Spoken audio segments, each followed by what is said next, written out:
आज 8 जून 2021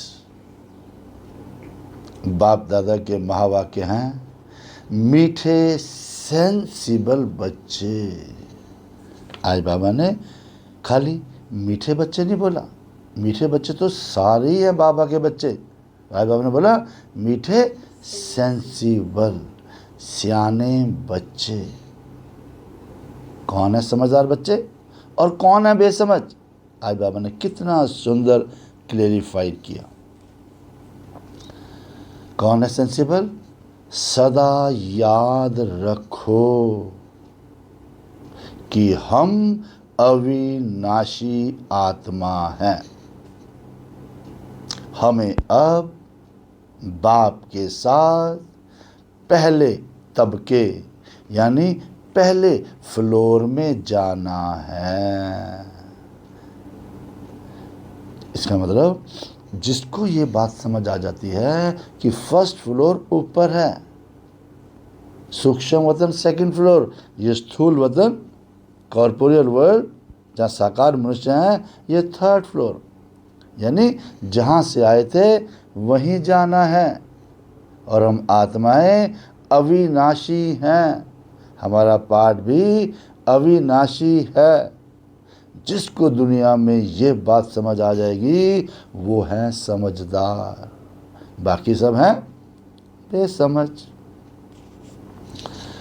प्रश्न, कौन सी मेहनत तुम हर एक बच्चे को अवश्य करनी है? अवश्य करनी है। कौन सी मेहनत? उत्तर है बाबा। तुम्हें जो इतनी नॉलेज देते हैं उसे अपने दिल से लगाते रहो, उसे अपनी दिल से लगाते रहो। यानी दिल से लगाना मीन्स बड़े दिल से लगाना मीन्स एक्सेप्ट कर लो, स्वीकार कर लो। दिमाग से नहीं, दिल से। दिमाग होता है दिखावे का, दिल होता है सच्चाई का। और फिर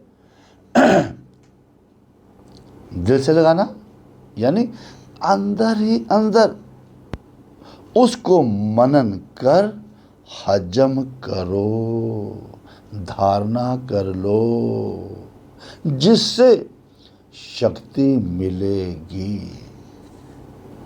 भोजन देखो, बहुत वैरायटी का भोजन है, देखने से शक्ति नहीं मिलेगी। दिमाग में है इतनी प्रकार का भोजन, नहीं शक्ति मिलेगी। जब उसे खाएंगे, ब्लड बनेगा, तब जाके वो शक्ति का काम करेगा। कैसे ही बाबा के एक एक ज्ञान रतन को मंथन करो, पहले मनन करो, फिर उसको, हाँ आज बाबा ने मेरे लिए ऐसे कहा है, मुझे ऐसे नहीं ऐसे करना था। तब ज्ञान ही नहीं है उसमें, फिर बल भी मिलेगा, ज्ञान में बल भी है।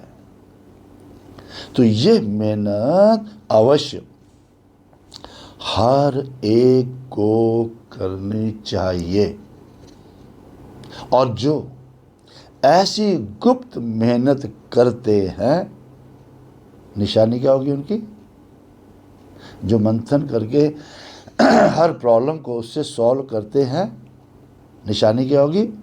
वो सदा हर्षित रहते हैं और उन्हें नशा रहता है कि हमें पढ़ाने वाला कौन, हम किसके सामने बैठे हैं। तो अपने आप को चेक करना कि ये नशा रहता है, ये मेहनत करते हैं, सदा हर्षित रहते हैं। ओम शांति। बाबा ने कहा ये किसने कहा? 2 बार कहते हैं ओम शांति ओम शांति। एक शिव बाबा ने कहा, एक ब्रह्मा बाबा ने कहा। तो ये बाप दादा इकट्ठे हैं, तो दोनों को बोलना पड़े ओम शांति, ओम शांति। अब पहले किसने कहा, बाद में किसने कहा? पहले शिव बाबा ने कहा ओम शांति, यानी मैं शांति का सागर हूं, भरपूर हूं। बाद में किसने कहा? दादा की आत्मा ने कहा, ब्रह्मा बाबा की आत्मा ने कहा। तो बच्चों को याद दिलाते हैं ओम शांति, बच्चों को याद दिलाते हैं ओम शांति। क्यों याद दिलाते हैं?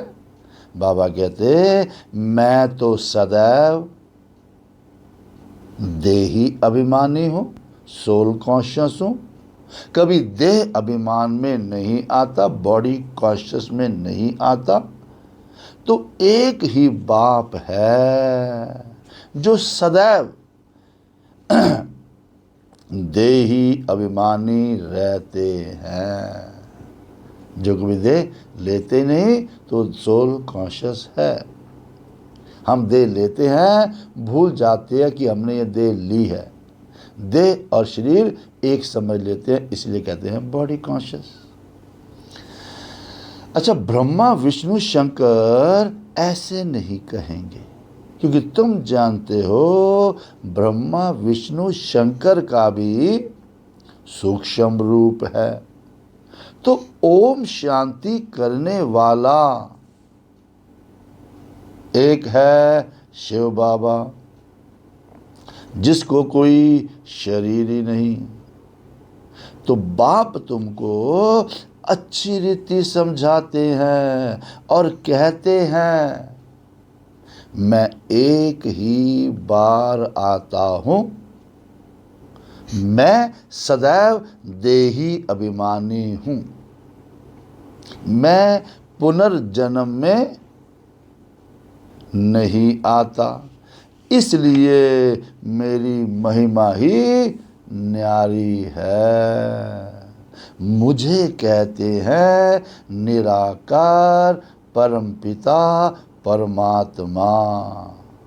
अब भक्ति मार्ग में भी शिव के लिए कहेंगे निराकार परमपिता परमात्मा है, फिर निराकार की पूजा होती है। क्यों? कि वो कभी देह में नहीं आते हैं, अर्थात देह अभिमानी नहीं बनते हैं। अच्छा, फिर उसके नीचे आओ सूक्ष्म बतन में, जहां ब्रह्मा विष्णु शंकर रहते हैं। अब शिव का नाम रूप तो देखने में नहीं आता। शिव का जो पिंडी है वो कोई मनुष्य सदृश तो नहीं है, चित्र बनते हैं, लेकिन है वो निराकार, वो कभी साकार बनते ही नहीं।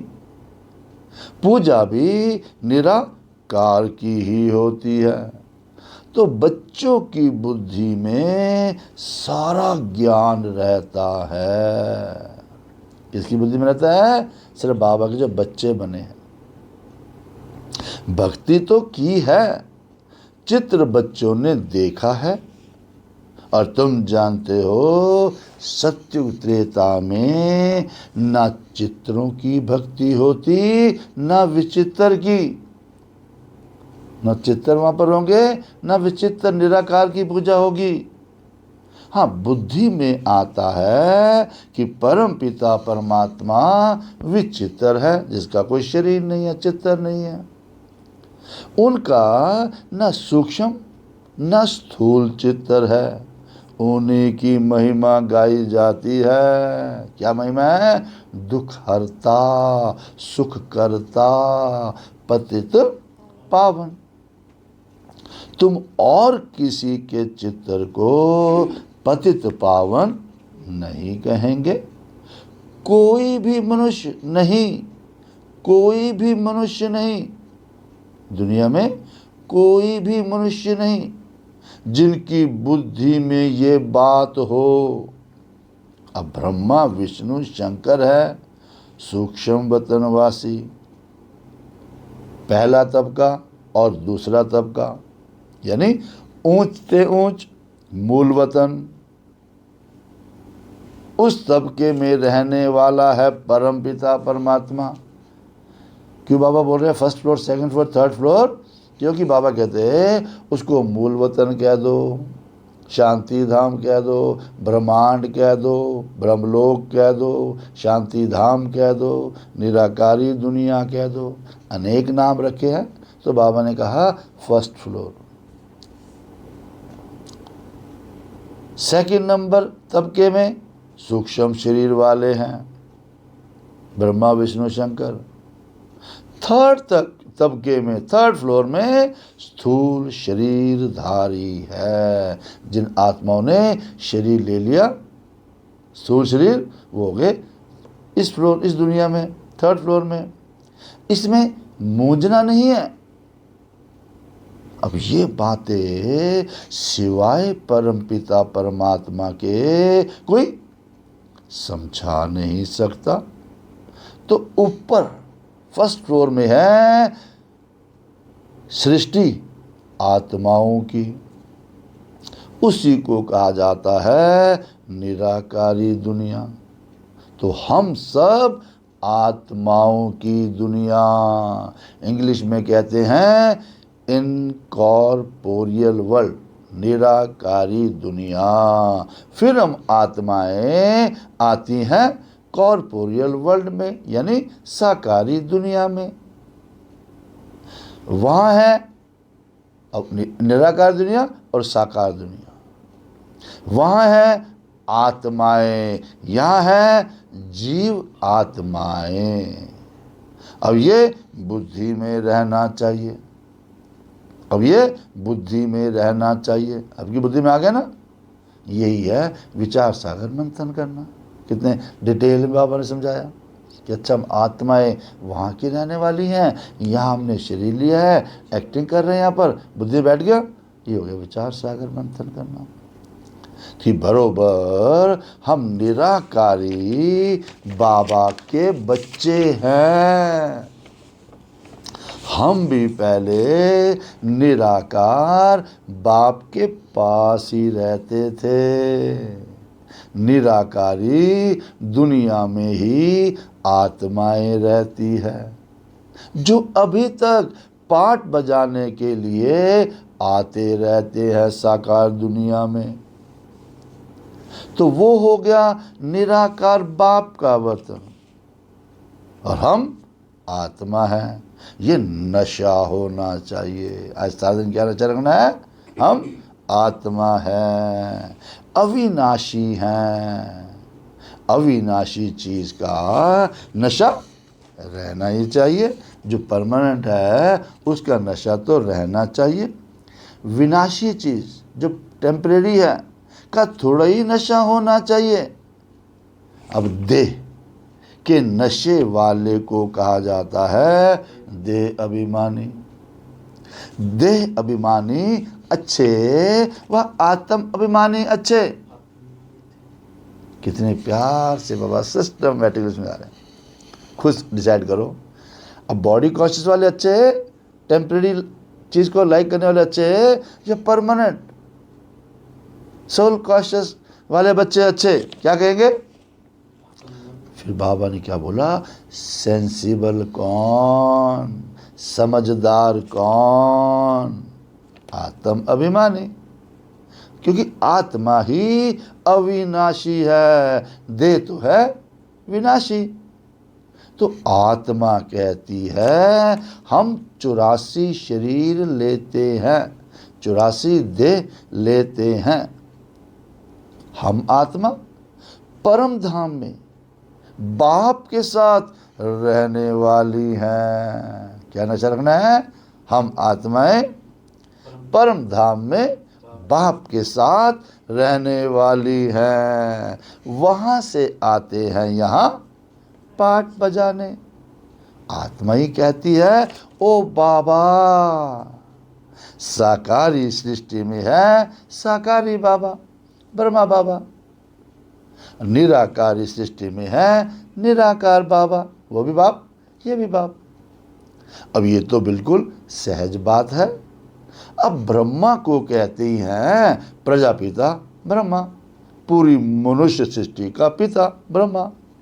सो तो यही ठहरा ना, दुनिया तो यही है ना। वहां भी दुनिया है किसकी? आत्माओं की। वहां हम आत्माएं सब एक बाप के बच्चे, भाई भाई हैं।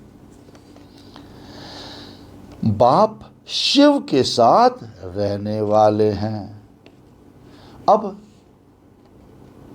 परमात्मा है इस दुनिया में, नाम क्या है उनका? परमात्मा का नाम है शिव। तो आत्मा का नाम क्या है? जब उनका नाम शिव है तो आत्मा नाम क्या है? शालिग्राम।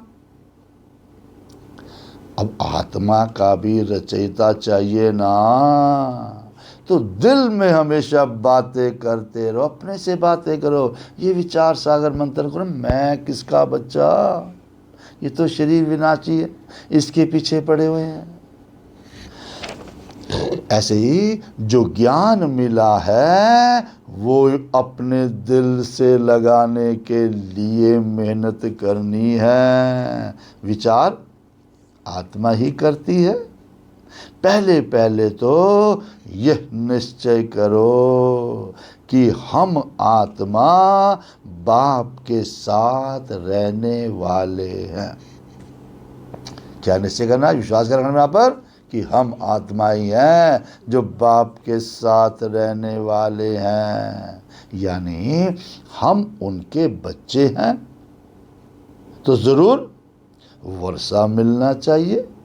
ये भी तुम जानते हो कि ये जो आत्माओं का ऊपर झाड़ है उनके पहले जरूर बीज होता है। पहले बीज आएगा तभी झाड़ निकलेगा। जैसे सिजरा बनाते हैं दुनिया में भी है ना, ये फलाने खानदान का है जी, फलाने इनका गोत ही है जी, सिजरा बनाते हैं ना। जैसे इंग्लिश में कहते हैं जीनोलॉजिकल ट्री, कौन सी जीन से ये निकले हैं।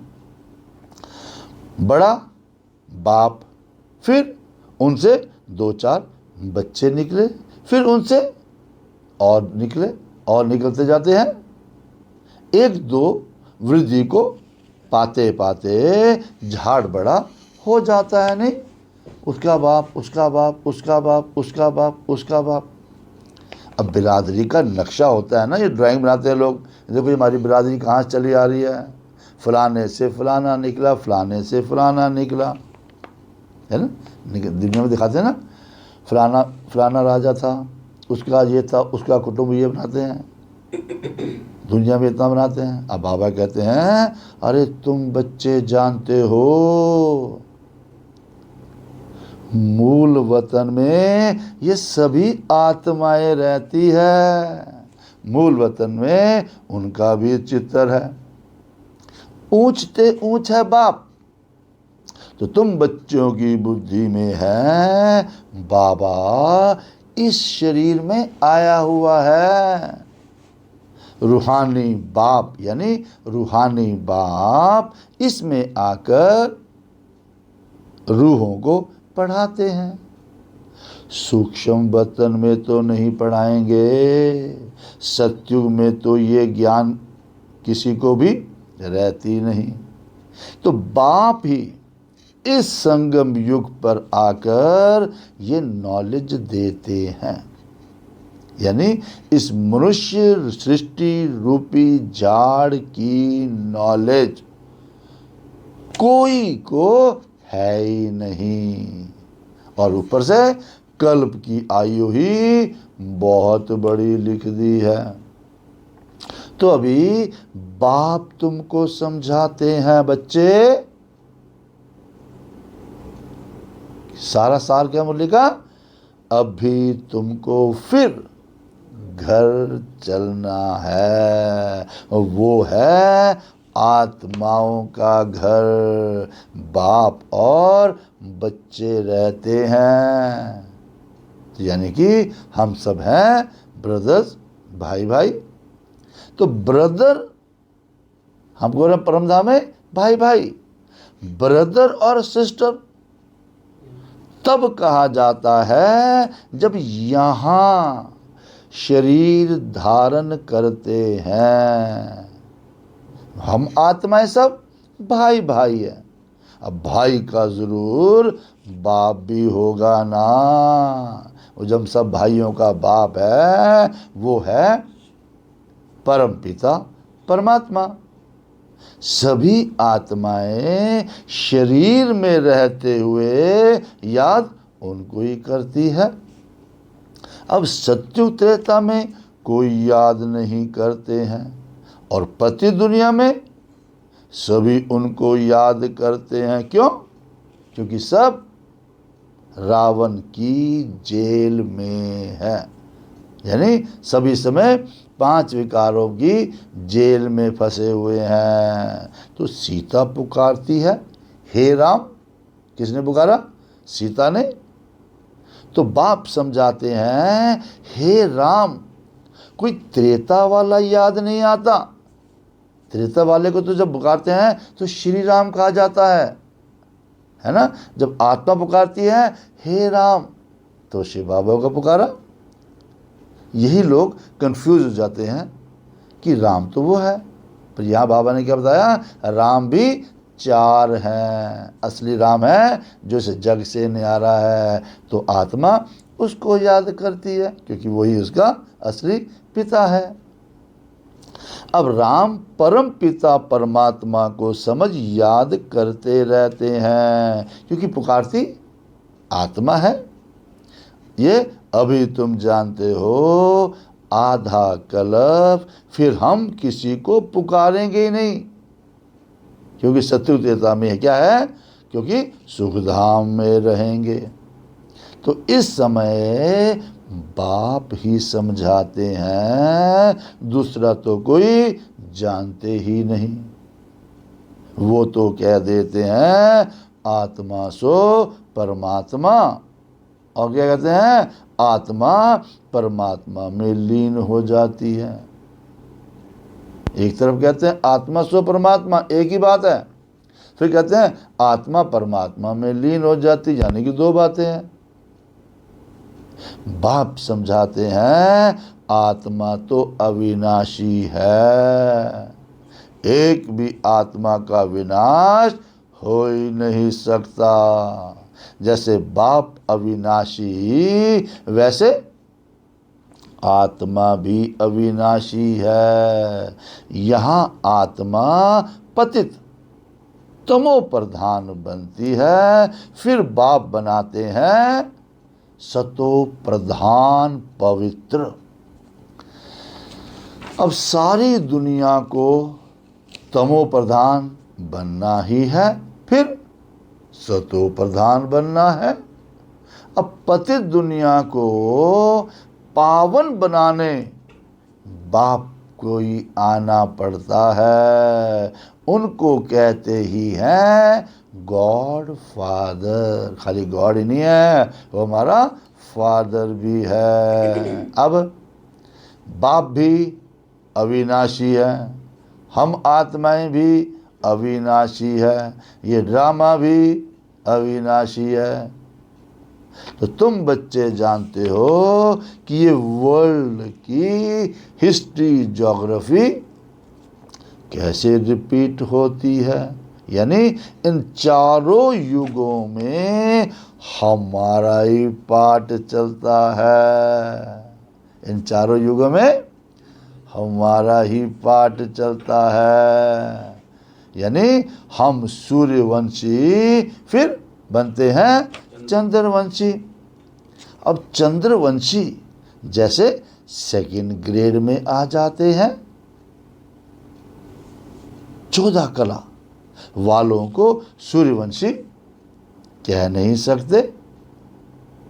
14 कला वालों को सूर्यवंशी कह नहीं सकते। आज बाबा कहते वास्तव में वास्तव में देवी देवता भी उन्हों को नहीं कह सकते। देवता वालों को देवी देवता भी नहीं कह सकते। क्यों? क्योंकि देवी देवता है संपूर्ण निर्विकारी, 16 कला संपूर्ण। राम को 14 कला संपन्न कहेंगे। कितना डिफरेंट बाबा ने किया। संपूर्ण है वो सत्युग वाले, त्रेता में संपन्न है, 14 कला से संपन्न है, 10 कला से संपन्न है, 16 कला वाले कहेंगे संपूर्ण। तुम्हारे ही 84 जन्मों का हिसाब समझाया जाता है, किसी और की कहानी नहीं सुना रहे। यह है सत्य नारायण की कथा, सत्य में हम नारायण बनते हैं। अब नई चीज, लॉ क्या सृष्टि का, नई चीज फिर पुरानी होती है तो वो मजा नहीं रहता। पहले संपूर्ण पवित्र रहते हैं, फिर थोड़े वर्ष बीत जाएंगे, पास होंगे तो थोड़ा पुराना ही कहेंगे। इसलिए बाबा मकान का भी मिसाल दिया जाता है। ऐसे हर चीज होती है। ये दुनिया भी एक बड़ा मांडवा है, स्टेज है, रंगमंच है। ये आकाश तत्व बहुत बड़ा है, इसका कोई अंत नहीं है। आकाश तत्व का कोई अंत नहीं, यानी इसकी एंड कहाँ है वो निकाल नहीं सकते। इस यहाँ से जाओ, ऊपर जाओ, कितना ऊपर जाएंगे? पेट्रोल ही खत्म हो जाएगा जहाज का, रॉकेट का, एंड निकलती नहीं है। चलते जाओ, एंड हो ही नहीं सकती। ऐसे ही ब्रह्म महातत्व की भी कोई एंड हो ही नहीं सकती। यूं साइंस वाले कितनी कोशिश करते हैं एंड देखने की, लेकिन जा ही नहीं सकते, अंत पा ही नहीं सकते। तो ब्रह्म तत्व बहुत बड़ा बेअंत है। ब्रह्म तत्व बहुत बड़ा बेअंत है, इन्फिनिट है ना। हम आत्माएं इतने बड़े ब्रह्म तत्व में बहुत थोड़ी जगह में रहती है वही आत्माएं। यहाँ बिल्डिंग आदि कितनी बड़ी बड़ी बनाते हैं। स्पेस धरती की बहुत बड़ी है, खेती आदि भी तो चाहिए ना, खाली मकान तो नहीं बनाने हैं, खेती भी तो चाहिए ना। वहाँ तो सिर्फ आत्माएं रहती हैं। आत्मा शरीर बिगर खाएगी कैसे? वहाँ तो अभोक्ता है, खाने व भोगने आदि की कोई चीज़ वहाँ होती नहीं। तो बाप समझाते हैं ये ज्ञान तुम बच्चों को एक ही बार मिलता है, फिर कल्प बाद, पूरे साइकिल के बाद तुम बच्चों को दिया जाता है। किसी को ज्ञान नहीं मिलता, ये हम बच्चों को ही दिया जाता है। तो ये नशा होना चाहिए। जितना मंथन करोगे इन बातों का उतना नशा चढ़ेगा। यानी क्या नशा चढ़ेगा? हम देवता धर्म वाले थे, तुम कहते हो बाबा आज से 5000 वर्ष पहले हम आपके पास आए थे, यानी शूद्र से ब्राह्मण बनने। अब फिर हम आपके पास आए हैं। अब वो निराकार होने के कारण तुम कहेंगे दादा के पास आए हैं, है ना, या दादियों के पास आए हैं। बाप ने इसमें प्रवेश किया है और कहते हैं जैसे तुम ऑर्गन्स लेकर पार्ट बजाते हो, शरीर ले लिया, शरीर क्या ऑर्गन से सारे अलग अलग हैं, इसको लेके पाठ बजाते हो, वैसे ही मैं भी ऑर्गन्स का आधार लेता हूँ। नहीं तो मैं पाठ कैसे बजाऊं? अब शिव जयंती भी मनाते हैं, जन्म भी मनाते हैं। अब शिव तो है निराकार, उनकी जयंती कैसे हुई? मनुष्य तो एक शरीर छोड़ दूसरा लेते हैं। बाप कहते हैं मैं कैसे आकर तुम बच्चों को राजयोग सिखाऊं, राजाओं का राजा बनाऊं, यानी मनुष्य से देवता बनाने के लिए राजयोग बाप ही आकर सिखाते हैं। और मुझे ही कहते हैं पतित पावन ज्ञान का सागर। मुझे झाड़ के आदि मध्य अंत का मालूम है। नॉलेज बाबा किसी किया है? पूरी सृष्टि में जो झाड़ बना हुआ है इसके आदि मध्य अंत की। तो तुम बच्चे समझते हो बाबा इसमें यानी ब्रह्मा के तन में प्रवेश करके हमको सभी नॉलेज समझाते हैं। ब्रह्मा विष्णु शंकर के पाठ को भी समझना चाहिए। बाप को तो समझा है, बाप को तो समझा है कि वो है पतित पावन। अब हर एक की महिमा अलग अलग, हर एक की ड्यूटी अलग अलग होती है। प्रेसिडेंट, प्राइम मिनिस्टर आदि बनते ही हैं। तो आत्मा कहती है ये मेरा शरीर है। शरीर कह सकता है कि मेरी आत्मा है? तो आत्मा ही कहती है ये मेरा शरीर है, मैं प्राइम मिनिस्टर हूँ। तो आत्मा शरीर के साथ नहीं तो बोल ही ना सके।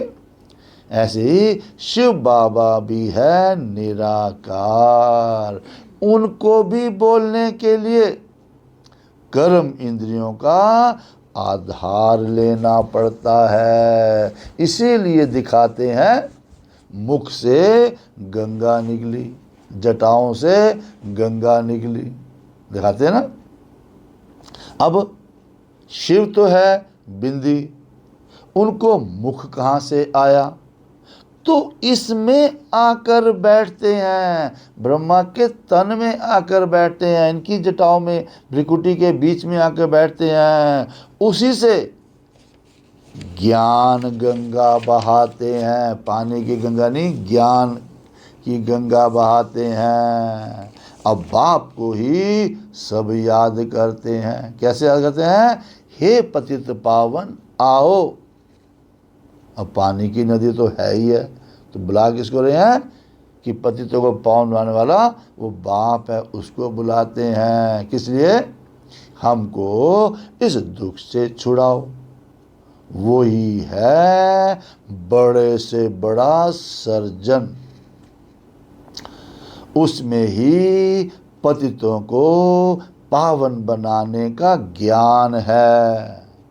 यानी सर्व पतितों को पावन बनाने वाला एक ही सर्जन है।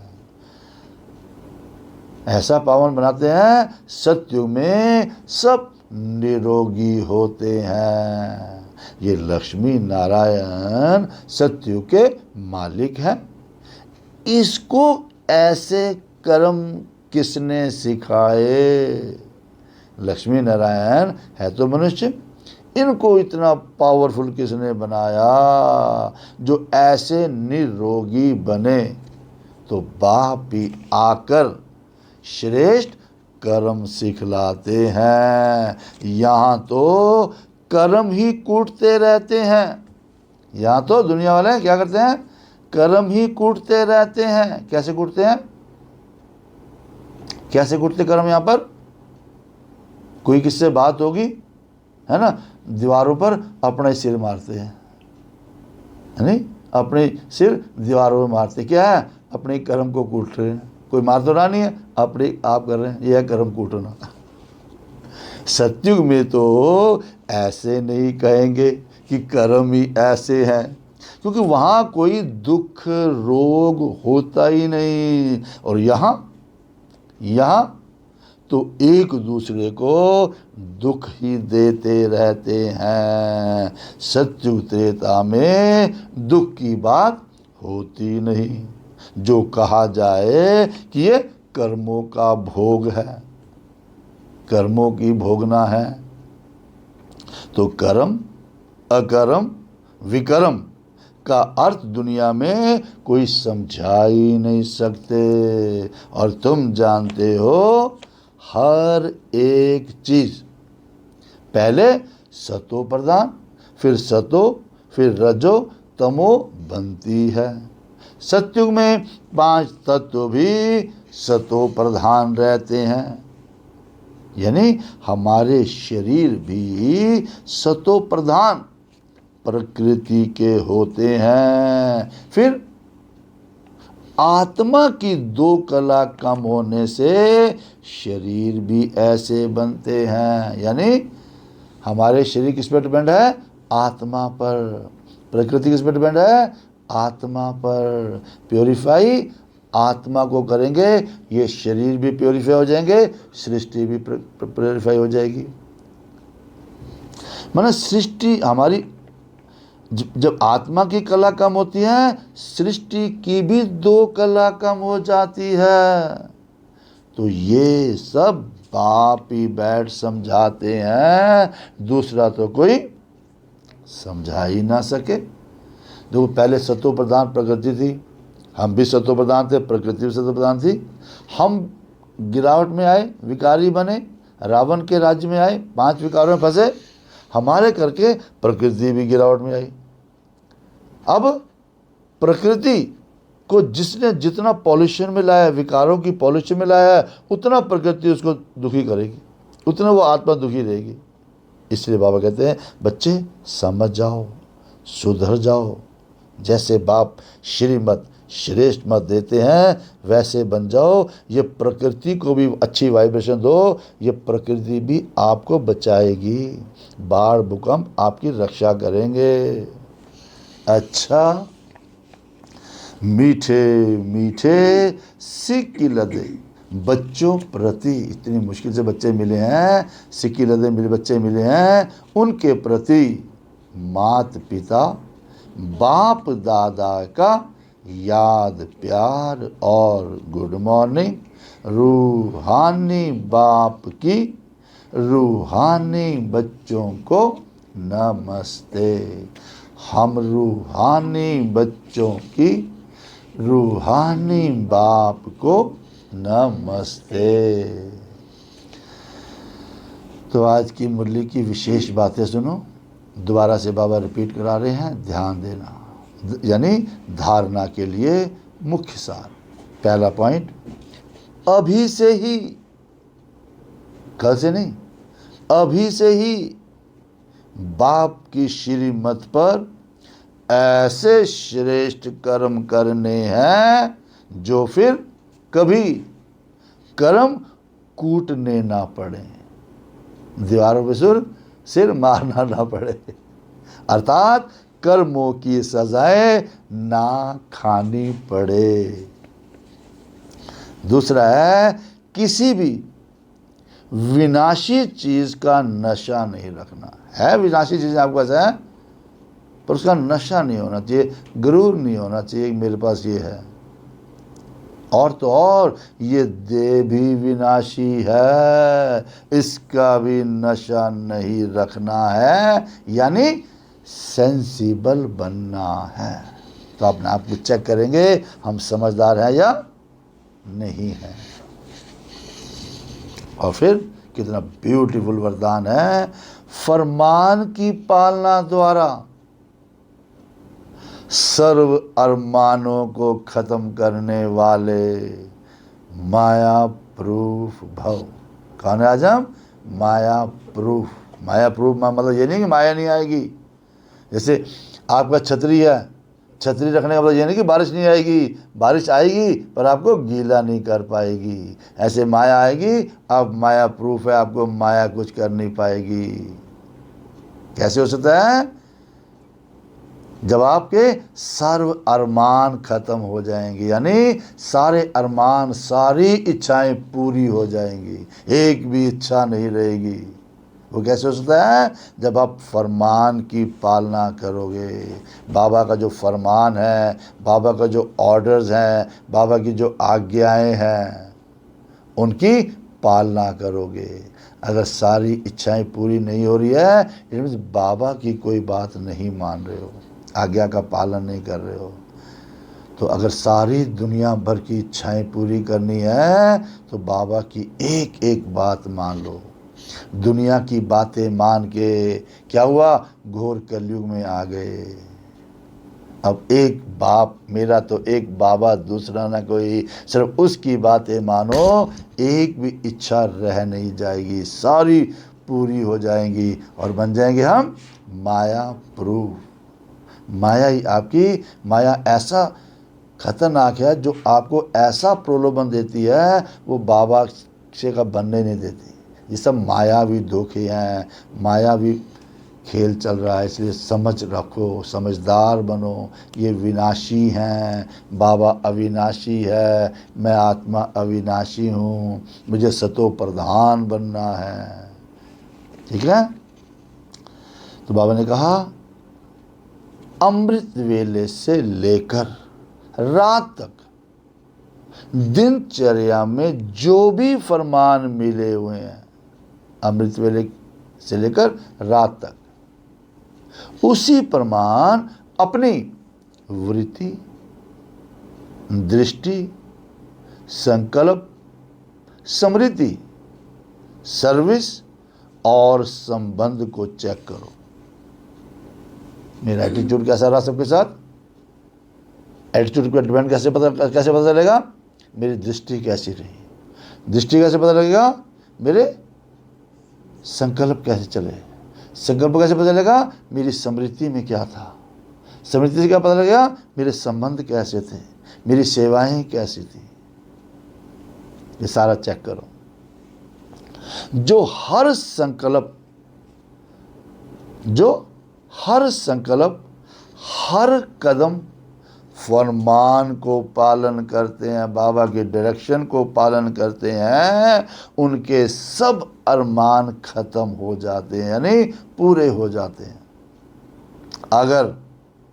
अगर अंदर में पुरुषार्थ का व सफलता का अरमान भी रह जाता है, यानी मुझे बस कर्मातीत अवस्था बनानी है,